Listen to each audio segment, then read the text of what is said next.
लेकिन ज़ेलेंस्की को उम्मीद थी कि नेटो देश वापस आएंगे और उनकी मदद करेंगे, लेकिन वो नहीं कर रहे हैं। वार पलटवार, यूक्रेन सैन्य कार्रवाई बंद करे, वहां किसी से नहीं डरता, मैं कीव में ही हूं, कहते हैं ज़ेलेंस्की। व्लादिमीर पुतिन की अलग मांग, रूस की शर्तें। व्लादिमीर पुतिन का कहना कि यूक्रेन सैन्य कार्रवाई बंद करे, लेकिन ज़ेलेंस्की का कहना कि मैं किसी से नहीं डरता। संविधान में बदलाव करें, नेटो में शामिल ना हो यूक्रेन, यह सबसे बड़ी मांग रही है व्लादिमीर पुतिन की। यह एक और अल्टीमेटम, हम तैयार नहीं, लेकिन यह कल की खबर है। आज ज़ेलेंस्की कहते हैं मैं नेटो की सदस्यता की मांग नहीं करूंगा, नर्म रुख अख्तियार कर रहे हैं ज़ेलेंस्की। डोनेट्स्क, लुहांस्क को आजाद देश माने, पुतिन मुझसे सीधे बातचीत करे, कहते हैं ज़ेलेंस्की। अब तक हर बार नेगोशिएशन के लिए रूसी डेलीगेशन पहले पहुंचा है और यूक्रेन की तरफ से डेलीगेशन बाद में पहुंचा है। यह पहली बार आज होगा जब मैं आपको बता रहा हूं यह अखाड़ा में कि ज़ेलेंस्की कह रहे हैं कि लुहांस्क, डोनेट्स्क पर भी मैं बात करने को तैयार हूं, क्रिमिया पर बात करने को तैयार हूं, और नेटो की सदस्यता पर मैं पूरी तरह आमादा नहीं हूं, उस पर भी नरम रुख अपना रहे हैं ज़ेलेंस्की। पुतिन मुझसे सीधे बातचीत कह रहे ज़ेलेंस्की, लेकिन व्लादिमीर पुतिन का सीधा कहना है मेरी मांगे सीधी है, मुझे यूक्रेन से कोई दुश्मनी नहीं, लेकिन यूक्रेन नेटो में नहीं जाएगा, यह सीधी बात। इस वक्त एक और बहुत बड़ी खबर इस वक्त आ रही है, रूस यूक्रेन युद्ध में बहुत बड़ी खबर। 1335 लोगों की मौत का दावा है, यूक्रेन के 38 बच्चों की मौत का दावा किया जा रहा है। 1335 लोगों की मौत का दावा, यूक्रेन के 38 बच्चों की मौत का दावा। युद्ध पर संयुक्त राष्ट्र का यह दावा है कि अब तक 1335 निर्दोष मासूम मारे जा चुके हैं। यूक्रेन में इस वक्त रूस पूरी तरह से हावी है, नेटो देश सीधा इसमें हस्तक्षेप करने से कतरा रहे हैं। फाइनेंशियल सैंक्शंस, आर्थिक रूप से सैंक्शंस की बात हो रही है। 5000 अलग अलग बैन रूस और व्लादिमीर पुतिन पर लग चुके हैं, लेकिन व्लादिमीर पुतिन का सीधा यही कहना है कि अगर आप इसके एक हद से आगे बढ़े, आपने ये सैंक्शंस वापस नहीं लिए, तो मैं पूरे यूरोप को, जो हमारे यहां से गैस की सप्लाई होती है, उसको मैं बंद कर दूंगा, पूरा यूरोप ठप हो जाएगा। यह पुतिन का कहना है। पुतिन ने अब यह भी कह दिया है कि अपने देश के अंदर से कोई भी फॉरेन करेंसी का ट्रांजैक्शन रोक दिया है क्योंकि सैंक्शंस बढ़ गए हैं। रूस यूक्रेन युद्ध पर एक और बड़ी खबर, खार्किव में एक दिन में 27 लोगों की मौत हुई है, अब तक 170 लोगों की मौत हुई है। व्लादिमीर पुतिन का सीधा कहना है कि इसकी जिम्मेदारी सीधा ज़ेलेंस्की पर है। ज़ेलेंस्की का कहना है कि रूस वार क्राइम कर रहा है, इस तरह से बमबारी करने से, रिहायशी इलाकों में बमबारी करने से मासूमों की जानें जा रही हैं। रूस का कहना है कि हमने तो कॉरिडोर दिया, हमने तो सीजफायर दिया, हमने कहा कि सब निकल जाएं, जो नहीं निकले वो अब हमारी जिम्मेदारी नहीं, ज़ेलेंस्की की जिम्मेदारी है। ज़ेलेंस्की चाहते हैं कि आम नागरिक शहरों को छोड़कर ना जाए ताकि रूस बमबारी ना कर पाए। रूस चाहता है कि शहर के शहर खाली हो जाए ताकि उनका आक्रमण करने का मार्ग प्रशस्त हो और वो सीधा शहरों पर कब्जा कर ले और यूक्रेन के अंदर घुसते चले जाएं। दोनों तरफ से ये रणनीतियां हैं, अलग अलग माइंड गेम्स चल रहे हैं। ये खार्किव का नजारा, बहुत ही सुंदर शहर है, यूक्रेन का दूसरा सबसे बड़ा शहर है कीव के बाद, लेकिन हर जगह मलबा ही मलबा, तबाही ही तबाही। बहुत सुंदर मार्ग है, मार्केट्स हैं, रिहायशी इलाके हैं, सब जगह सिर्फ तबाही तबाही है। यूक्रेन के राष्ट्रपति ज़ेलेंस्की रूस के खिलाफ युद्ध में माइंड गेम खेल रहे हैं।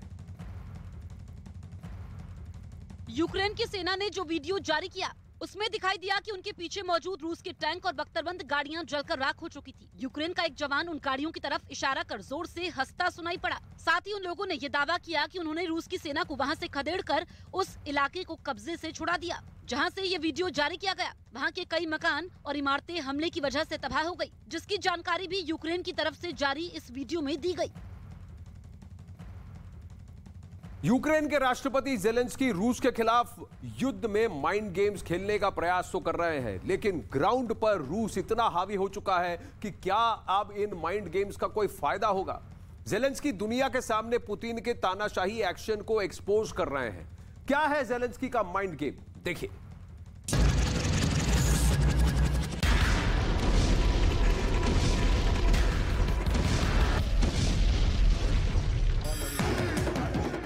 यूक्रेन के जवान जंग में रूसी सेना से सीधे टक्कर ले रहे हैं। पूरी ताकत से रूसी हमलों का मुंहतोड़ जवाब दे रहे हैं। खुद राष्ट्रपति ज़ेलेंस्की फ्रंट फुट पर अपनी सेना को लीड कर रहे हैं। उन्होंने दुनिया के सामने ऐलान कर दिया कि वो रूस के सामने झुकने वाले नहीं हैं। We will continue fighting for our land, whatever the cost.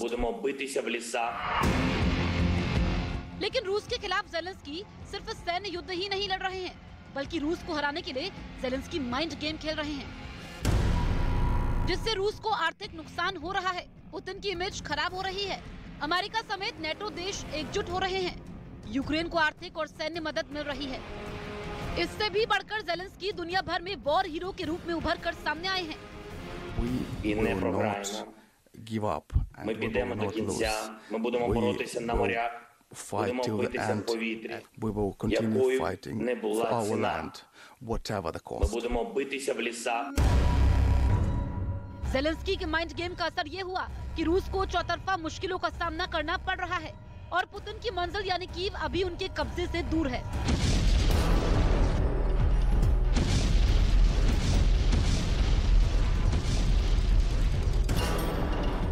Zelensky की कोशिश है कि रूस को साइड कॉर्नर करवाना, ताकि किसी भी देश से उसके आर्थिक, सैन्य और मानवीय रिश्ते अच्छे ना हो पाए।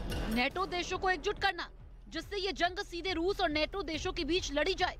रूस पर ज्यादा से ज्यादा आर्थिक प्रतिबंध लगवाना, जिससे युद्ध के बाद रूस वर्ल्ड रेस में पिछड़ जाए। रूस को आतंकी देश घोषित करवाना, इससे यूक्रेन को दुनिया से सैन्य मदद मिलेगी। पुतिन को युद्ध अपराधी घोषित करवाना, ताकि इंटरनेशनल कोर्ट ऑफ जस्टिस और अन्य संस्थाओं से रूस पर मुआवजे का दबाव बन सके। लेकिन अमेरिकी खुफिया एजेंसियों का दावा है कि नुकसान के बावजूद रूस के राष्ट्रपति पुतिन युद्ध जारी रखने के पक्ष में हैं। इसलिए कीव पर कब्जे से पहले ज़ेलेंस्की रूस को वार्ता टेबल पर लाने की हर संभव कोशिश कर रहे हैं।